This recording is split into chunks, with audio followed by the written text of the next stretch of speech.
नमस्कार दर्शकों, आप देख रहे हैं अभी न्यूज़। और जैसा कि आप जानते हैं, इस समय सोशल मीडिया का दौर है और बदलता हुआ युग है। बदलते हुए युग में लोगों को समस्याओं का सामना करना पड़ रहा है, जिसमें से एक प्रमुख समस्या है गुप्त रोग, यानी कि सेक्स संबंधी समस्याएं, जिनके बारे में ना लोग खुलकर कुछ कह पाते हैं, ना ही किसी से बात कर पाते हैं। यहाँ तक कि डॉक्टरों के पास तक जाने से वह कतराते हैं और ज़िंदगी भर इस तनाव में रहते हैं कि किस प्रकार से उनकी जो समस्या है वो सही भी है या नहीं, या ये कह सकते हैं कि बिना कुछ जानकारी के वो बिना वजह ही अपने आप में परेशान रहते हैं और अपनी समस्याओं के बारे में बात नहीं कर पाते हैं। कुछ समस्याएं ऐसी हैं जिनके विषय में आज हम बात करने जा रहे हैं। मथुरा में ही प्रत्येक 15 दिनों में अपनी ओपीडी लगाने वाले लखनऊ के प्रमुख सेक्सोलॉजिस्ट डॉक्टर नितेश प्रजापति जी के साथ में, जिनसे हम बात करेंगे आज कि लोगों को इस समय सबसे ज़्यादा समस्याएं आ रही हैं नपुंसकता को लेकर के। शुरुआत करना चाहूँगा नपुंसकता से, क्योंकि आज ऐसा समय है कि लोग अपने आप में तनाव से ग्रस्त रहते हैं और जब तनाव होता है तो लोगों को जो उनकी सेक्स संबंधी समस्याएं हैं वो बहुत ज़्यादा आ रही हैं और इसी वजह से शायद लोग आईवीएफ का सहारा ले रहे हैं। क्या कहना चाहेंगे? देखिए, नमस्कार दोस्तों, मैं डॉक्टर नितेश प्रजापत। मैं cosmetic dermatologist and cosmetic sexologist हूँ और बेसिकली मैं लखनऊ से हूँ। सर का जैसा पूछना है कि पहला सवाल सर का ये है कि नपुंसकता, और फिर उनका एक ट्रीटमेंट को ये बात कर रहे हैं आईवीएफ की। एक्चुअली हम लोग जो नपुंसकता की बात कर रहे हैं वो एक मेल पर्सन में, एक पुरुषों में, लड़कों में जो नपुंसकता है उसका आईवीएफ से कोई लेना देना नहीं है। IVF just a kind of the treatment है जिसमें कोई महिला के अंदर प्रॉपर अंडाणु नहीं बन पाता है और वो अपने गर्भ में बच्चे को धारण नहीं कर पाती, तो ऐसे केसेस में आईवीएफ का सहारा लिया जाता है। और जिस पे हमारा बात करने का कोई मुख्य औचित्य नहीं है। बेसिकली हम मेल के अंदर, आदमियों के अंदर, पुरुषों के अंदर जो समस्याएं होती हैं, जैसे सबसे मुख्य कारण है जो आजकल के न्यू जनरेशन्स में एंड ओल्ड पर्सन्स में एंड कुछ डायबिटिक ओबेसिटी होने की वजह से प्रॉब्लम, जो मेनली प्रॉब्लम फेस करनी पड़ती है वो लोगों को है लिंग में तनाव की कमी, जिसको इंग्लिश में बोलते हैं इरेक्टाइल डिस्फंक्शन। एंड दूसरी चीज़ है टाइमिंग की प्रॉब्लम, जिसको हम लोग बोलते हैं प्री मैच्योर एजुकेशन या अर्ली डिस्चार्ज। तो बेसिकली ये दो प्रॉब्लम्स जो है यंगस्टर्स को हो रही हैं और इस पे हम लोग बात करेंगे। जैसा कि आपने वजह बता दी कि लिंग में तनाव की कमी होती है या फिर ये बीमारी है, लेकिन इसका इलाज क्या है, क्यों होती हैं, आखिर क्या कुछ कारण हैं कि लोग? मैं ये आपको बता सकता हूँ। देखिए, मुख्यतः कारण जो मैं बात करूँगा यंगस्टर से, बिकॉज अब आजकल के यंगस्टर्स को ये प्रॉब्लम इसलिए फेस करनी पड़ रही है। देखिए, मैं खुल के बोल रहा हूँ बीइंग अ डॉक्टर, और आई थिंक आप लोग को ये चीज़ जानकारी होनी चाहिए कि जो गलत आदतें हैं, जैसे हस्तमैथुन, मोबाइल में उल्टी सीधी चीज़ें देखना, वल्गरिटी चीज़ों को देखना और फिर हस्तमैथुन करना, फिर उसमें थोड़ा सा आनंद मिलता है हस्तमैथुन करने से, उस आनंद की प्राप्ति के लिए बार बार करना, फिर वो यूज्ड टू हो जाता है। और फिर कोई भी व्यक्ति ये चीज़ तो अपने आप से करता है, बट वो किसी को बताता नहीं है कि मैं ये चीज़ें कर रहा हूँ इन हाउस। तो ये करते करते क्या होती है कि जो लिंग की मसल्स होती है, लिंग जो बनता है वो मसल्स का बना होता है, ना उसमें हड्डी पाई जाती है ना अदर चीज़। ये बना होता है एक मांस का, मांसपेशियों का बना होता है मसल्स को हम लोग बोलते हैं। तो वो जो कोशिकाएं होती हैं मसल्स की, वो होने लगती है डैमेज, और उस कोशिका के अंदर प्रभावित होने वाली जो ब्लड की कैपलरीज होती हैं, ब्लड वेसल्स होती हैं, वो भी डैमेज होती है। तो मसल्स भी डैमेज हो रही हैं, ब्लड कैपलरी डैमेज होती हैं, जिसकी वजह से इरेक्शन की प्रॉब्लम आ जाती है और ये मुख्यतः यंगस्टर्स में देखने को मिलती है।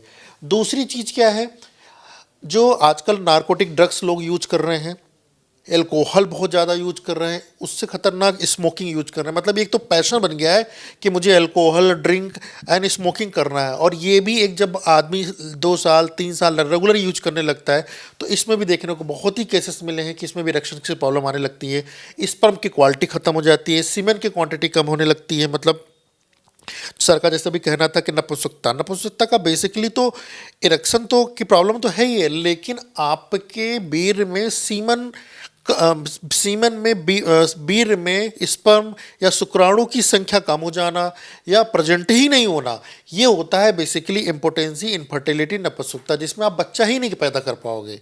इरेक्शन की प्रॉब्लम कम है चलेगा, लेकिन आप एक दो बार इरेक्शन हुआ, आपने संभोग किया और sperm quality and quantity proper है तो बच्चा पैदा हो जाएगा। तो इसमें आप नपुंसकता के श्रेणी में नहीं आते, लेकिन आप जब you are not able to the find out your kids and birth baby, तो this is the kind of infertility problems. जैसे कि आपने बताया फाउंड के बारे में, आपने बताया कि मतलब कैसे फाउंड किया जाए, या अभी बात करी जैसे हमने शुरुआत में ही कहा था, अभी शुरुआत में हमारी बात हुई थी, मैंने कहा था कि इन विषयों पर लोग बात तक नहीं करना चाहते, जिसके ऊपर एक मूवी तक बनी थी, इसका नाम था ओ माई गॉड, जिसमें कि इन बनी थी अक्षय कुमार जी की। और उसमें परेश रावल नहीं पंकज त्रिपाठी ने इस मुद्दे को बड़ी गंभीरता से उठाया था, उस बच्चे को लेके, युवाओं के भविष्य को लेकर के। साथ में यहाँ पर लोग इस बात एजुकेशन बोलते हैं जी। तो बेसिकली देखिए, ओ माई गॉड 2 में जो चीज़ दिखाई गई मैं उस चीज़ को बिल्कुल एग्री करता हूँ। और वो देखिए अब क्या है सर, हमारा सिस्टम अलग है। स्कूल में लड़के लड़कियाँ भी पढ़ते हैं, कोई सेक्स पे बात नहीं करना चाहता, और जब सेक्स पे आप बात नहीं करोगे, अवेयर नहीं करोगे, तो बच्चे गलत आदत धारण कर लेंगे और गलत चीज़ें बच्चों को ही नुकसान पहुँचाएंगी। और जब नुकसान बहुत बड़े नुकसान में तब्दील हो जाती है, तब वो लोग डॉक्टर के पास आते हैं। ठीक है, तो बेसिकली मैं इसमें कुछ कमेंट नहीं करना चाहूँगा सेक्स एजुकेशन पे, बट बीइंग दिस इंटरव्यू मैं आप लोग को ये अगवा कर सकता हूँ कि आप मास्टरबेशन ना करें। जो नशा कर रहे हैं, गलत आदतें हैं, वो करना छोड़ें। अगर आपको ये सब समस्याएं होती हैं तो आप एक सही डॉक्टर से मिलें, किसी हकीम से, किसी झोला छाप से, doctor Salim, doctor Sheikh, doctor Nawab, फलाना ढकाना, ये जो पर्चा बांटते हैं, देते हैं, इनसे नुकसान होता है। और दूसरी चीज़ कि जो अपनी सेक्स पावर को बढ़ाने के लिए अचानक जाते हैं, रात में मेडिकल पे दवाई ले लेते हैं, बियाग्रा, मैनफोर्स, ये खाने की वजह से इरेक्शन की प्रॉब्लम और आ जाती है। इसको हमारी भाषा में बोलते हैं वास्कुलोजेनिक इरेक्टाइल डिस्फंक्शन। क्योंकि आप दवा खा लेते हो तो उससे पूरे शरीर में ब्लड प्रेशर बढ़ता है, आपका सर पकड़ लेगा, माथा पकड़ लेगा, पैर पकड़ लेगा, घबराहट सी होने लगेगी। ठीक है, वो 5 घंटे, 6 घंटे, 12 घंटे तक उस चीज़ का असर रहता है सिल्डेनाफिल का। बट ये दवाई ना लें, इससे क्या होता है कि अचानक तो ब्लड फ्लो बढ़ जाता है हमारे लिंग में, लेकिन जैसे दवाई का असर खत्म होता है तो लिंग में तनाव की प्रॉब्लम और क्रिएट हो जाती है। तो मैं आप लोग से ये निवेदन करूंगा आपके माध्यम से दर्शकों को कि इस तरह की दवाई यूज ना करें, आप डॉक्टर से मिलिए। और दूसरी चीज़ बता दूं मैं आपको, अगर जो व्यक्ति, क्योंकि हमने ऐसे केसेस बहुत सारे देखे हैं कि पेशेंट बोलता है कि सर मैं 3 साल से 5 साल से सिल्डेनाफिल, मैनफोर्स या बियाग्रा खा रहा हूं, तो पता चल रहा उसको कोलेस्ट्रॉल की बीमारी हो गई 30 साल की उम्र में, हार्ट रेट में प्रॉब्लम आ रही है, घबराहट होने लगती है, एंग्जाइटीज होने लगते हैं, और कुछ कुछ केसेस में लोगों को हार्ट अटैक्स भी आ गए। बिकॉज जब ये ब्लड प्रेशर बढ़ाएगा, कोलेस्ट्रॉल बढ़ता है, क्लॉट्स बनेंगे, तो हार्ट अटैक आने की स्वाभाविक, मतलब अब you are the willing for the heart patients absolutely. अगर अब you are taking the sildenafil like this medicine, तो इसका प्रॉब्लम सर देखने को मिलती ही मिलती है। तो मैं ये बोलूँगा ये चीज़ आप अवॉइड करें। अगला सवाल डॉक्टर साहब, एक मूवी आई थी इन्हीं विषयों पर बनी हुई जिसका नाम था साइज मैटर।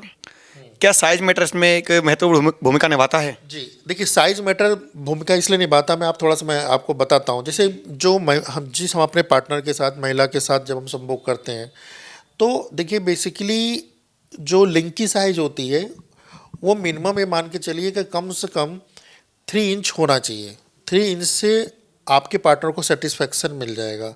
लेकिन जो लोग आजकल एक प्रचलन में आ गए हैं, पॉर्न को देखते देखते, पॉर्न वेबसाइट को देख के कि हाँ उसमें अंग्रेज को, नेग्रोज को देखते हैं तो लिंग की साइज बड़ी मोटी है, लंबी है, तो वो देख के लोग साइकोलॉजिकल प्रॉब्लम में आ जाते हैं, मेरा क्यों छोटा है।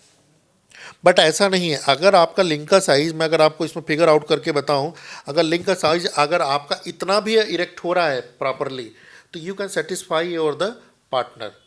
मैं कहता हूं कि थिकनेस मैटर करती है, लेंथ ज़्यादा मैटर नहीं करती, थिकनेस मैटर करती है। क्योंकि योनि की जो कसावट है वो भी मैटर करती है, और योनि की जो गहराई होती है जिसके अंदर लिंग अंदर जाता है वो होता है 2.5 से 3 सेंटीमीटर। तो 2.5 से 3 सेंटीमीटर अगर आपका पेनिस थोड़ा सा उस अराउंड है तो सामने वाले को ऑर्गेज्म फील होगा। बात की आपने ऑर्गेज्म की, यहाँ पर एक बात आती है टाइमिंग की। लोग टाइम की वजह से परेशान होते हैं कि मतलब 2 मिनट होते हैं, 5 मिनट होते हैं, मूवी में दिखाए जाते हैं 3-3 घंटे तक का टाइमिंग। ये सब बातें गलत हैं। ऑन एवरेज एक हेल्दी पर्सन की जिसको प्रॉब्लम नहीं होती उसकी टाइमिंग 3 to 5 मिनट्स होती है। 3 to 5 मिनट्स अगर आपकी टाइमिंग है, you are healthy person, you are not under the kind of की प्रीमेच्योर एजुकेशन की प्रॉब्लम है। ठीक है, हम प्ले ज़्यादा करना चाह रहे हैं तो प्ले करने के अपने अपने तरीके होते हैं कि हमें कैसे प्ले करना है। ठीक है, वो एक अलग विषय है बात करने का, उसमें मैं इसमें जानकारी नहीं शेयर कर सकता हूँ। लेकिन आप सोचते हैं इंटरवेंशंस के बारे में, सेक्सुअल इंटरकोर्स के बारे में, इच्छा जगती है, पार्टनर के समीप जाते हैं, उस समय जल्दी डिस्चार्ज हो जाता है, तो ये मानते हैं कि हाँ प्रीमेच्योर इजैकुलेशन प्रॉब्लम है, अर्ली डिस्चार्ज की प्रॉब्लम है। इसका भी निदान हमारे यहाँ हो जाता है। और इरेक्टाइल डिस्फंक्शन की जो प्रॉब्लम है उसका भी निदान हो जाता है।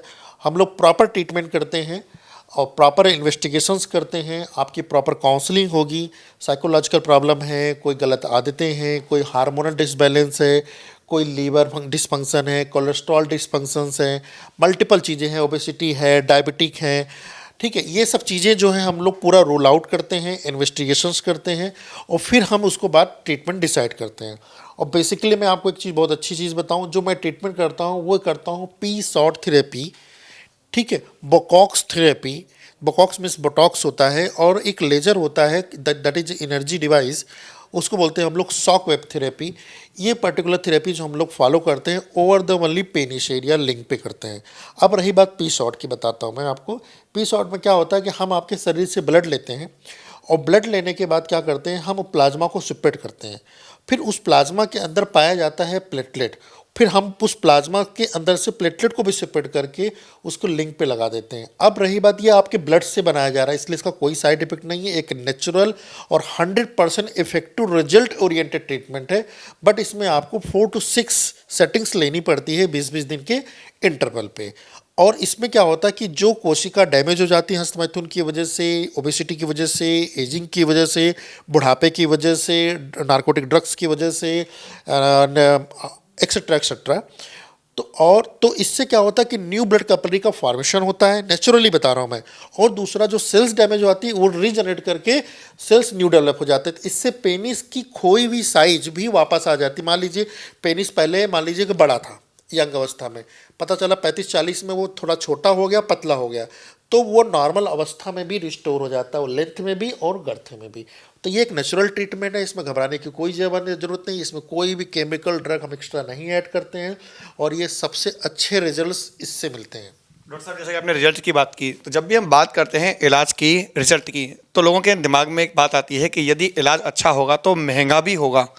क्योंकि आज की सच्चाई है कि जब इलाज होता है तो महंगाई के इस दौर में कहीं ना कहीं पर लोग पैसे बचाने के बारे में सोचते हैं।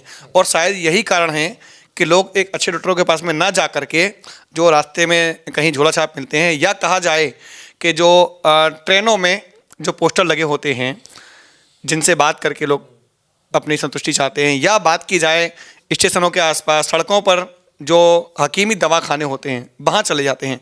तो कितना अंतर है दोनों इलाजों में, और आपकी जो तरीका बता रहे हैं आप इलाज का, वो कितना महंगा है?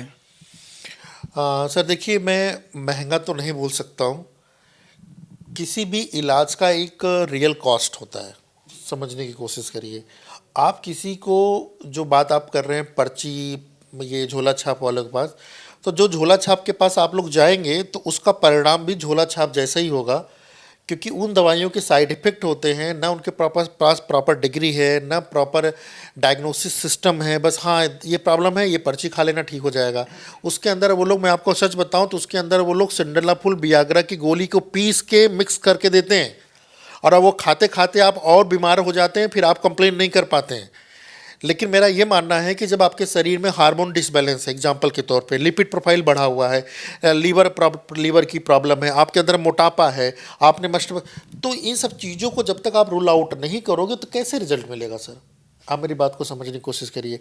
अब रही बात पी शॉट की, तो पी शॉट में हमारे पास जो किट आती है वही आती है 5,500 रुपये की, तो हम उसमें 8,000 रुपये चार्ज करते हैं। अगर हमको 2-2,500 रुपये भी नहीं मिलेगा तो हम कैसे ट्रीटमेंट कर पाएंगे? लेकिन आपको उसमें ये सोचिए कि आपको इफेक्टिव रिजल्ट मिल रहा है। अब रही बात पेमेंट का, अगर इशू होता है तो हमारे यहाँ EMI की व्यवस्था रहती है कि अगर आप पैसा एक साथ नहीं दे पाते हो तो आप टुकड़ों में पैसा दे दीजिए, आपको EMI की व्यवस्था हमारे यहाँ हो जाएगी। बट लेकिन आप प्रॉपर ट्रीटमेंट लेंगे तो प्रॉपर रिजल्ट मिलेगा, तो आने वाली समस्याओं से बचेंगे। तो अगर ओवरऑल देखा जाए तो ये आपके साथ जब समस्या डेवलप होगी सर, तो ओवरऑल आपका ट्रीटमेंट भविष्य में ख़राब होगा, आपको और बीमारियाँ भी होंगी, तो ओवरऑल आप लॉस पेशेंट का ही है अगर आप प्रॉपर ट्रीटमेंट नहीं लेते हो तो। जी सर, अगला सवाल, एक मिथक है या सच्चाई है कि लोगों का ये मानना है कि जो पुरुष हैं उनकी यौन इच्छा के मुकाबले महिलाओं की यौन इच्छा कहीं ज़्यादा होती है, क्या कहना चाहेंगे इस बारे में? हाँ बिल्कुल सही होती है, 8 to 10 टाइम्स ज़्यादा होती है। बट सेक्सुअल एराउजल मेल में ज़्यादा होता है, जैसे सेक्स करने की इच्छा, जिसे लिबिडो की बोलते हैं, वो मेल में ज़्यादा होता है। लेकिन महिलाओं में ड्यूरिंग द इंटरकोर्स उनका लिबिडो पुरुष से कम 8 to 10 टाइम्स ज़्यादा हो जाता है, और प्लस उनमें ऑर्गेज़म को प्राप्त करने का जो समय होता है उनमें ज़्यादा होता है, पुरुषों में कम होता है। ठीक है, but on the bed. Sir अगला सवाल, एक ऐसी ही भ्रांति एक और है जिसमें कहा जाता है कि महिलाओं की जो मासिक धर्म होते हैं वो उसकी जो एज लिमिट बताई जाती है लगभग 35 से 40 साल या 50 साल, 45 से ऊपर। क्या मासिक धर्म की जो इनकी जो टाइमिंग होती है उसके खत्म होने के बाद, यानी कि आगे जब मासिक धर्म ना आए तो क्या यौन इच्छाएं खत्म हो जाती हैं? सर देखिए, बहुत अच्छा क्वेश्चन है, बहुत ही अच्छा क्वेश्चन है। देखिए 45 के बाद, 50 के बाद जो मासिक धर्म आना बंद हो जाता है उसको हमारी भाषा में बोलते हैं मेनोपॉज। ऐसी कंडीशन में क्या होता है कि नेचुरली सेक्स ड्राइव जो होता है, जिसको बोलते हैं लिबिडो, वो धीरे धीरे कम होने लगता है कंपेरेटिवली जिनको मासिक धर्म आ रहा है। बट अगर कोई महिला प्रॉपर जिम, एक्सरसाइज, डाइट, ये सब चीज़ें अगर ले रही है तो ये चीज़ें देखने को नहीं मिलती हैं। लेकिन जनरली महिलाओं में ये प्रॉब्लम धीरे धीरे धीरे कम होने लगती है 45, 47, 48, 55। तो कहने के बाद 55 के बाद most of the loss of libido मिलता है देखने को।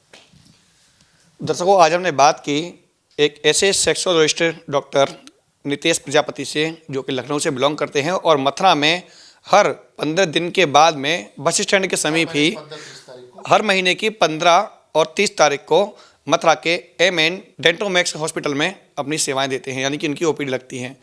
तो यदि आप भी इन समस्याओं से ग्रसित हैं तो वैसे तो अधिकतर सवालों के जवाब आपको इसी इंटरव्यू के माध्यम से मिल चुके होंगे, लेकिन फिर भी यदि आप अपनी समस्याओं का सही तरीके से इलाज कराना चाहते हैं या परामर्श लेना चाहते हैं तो एक बार संपर्क अवश्य करें। फिलहाल के लिए इतना ही। मैं अपने सहयोगी गोपाल जग्गा के साथ गोपाल चतुर्वेदी, अभी न्यूज। मथुरा का पहला एस्थेटिक सेंटर जहां आप लोगों को मिलेगा proper hair transplant treatment, cosmetic surgery, फेनर, botox, laser, tattoo removal, Mexico facial surgery, plastic surgery, dental implant surgery, वो भी स्पेशल डॉक्टर्स की टीम द्वारा, जिनमें शामिल हैं पीरियोप्लास्टिक एवं aesthetic surgeon doctor Ashish, plastic surgeon doctor Amit, maxillofacial surgeon doctor Priyanka, dental surgeon doctor Vinayak एवं doctor Pooja, dermatologist doctor Nitesh Prajapati, oral surgeon doctor Gaurav Tiwari.